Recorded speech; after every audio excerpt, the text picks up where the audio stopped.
If you thought the new Grand Cherokee looked pretty big, then take a look at this. It's the Jeep Commander, and nobody's going to argue with a name like that. And while you're feeling fully in command on the road, you'll actually be treading rather lightly where the environment is concerned.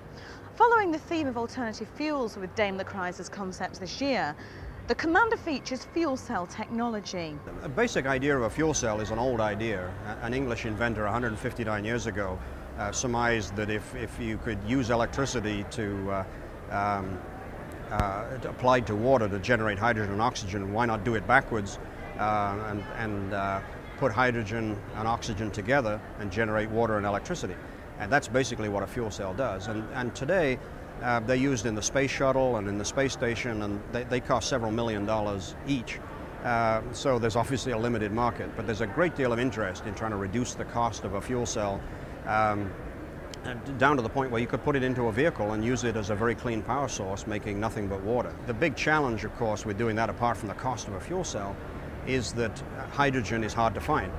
And there are some concerns just with simply making available hydrogen because it is obviously a flammable substance.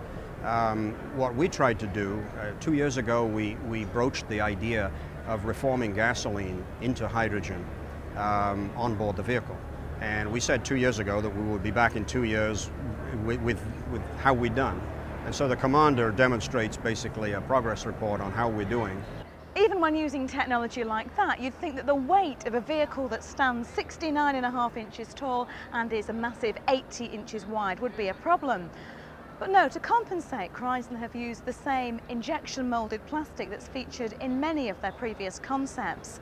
What it does is reduces manufacturers' costs, it saves 50% of the body weight and is almost 100% recyclable.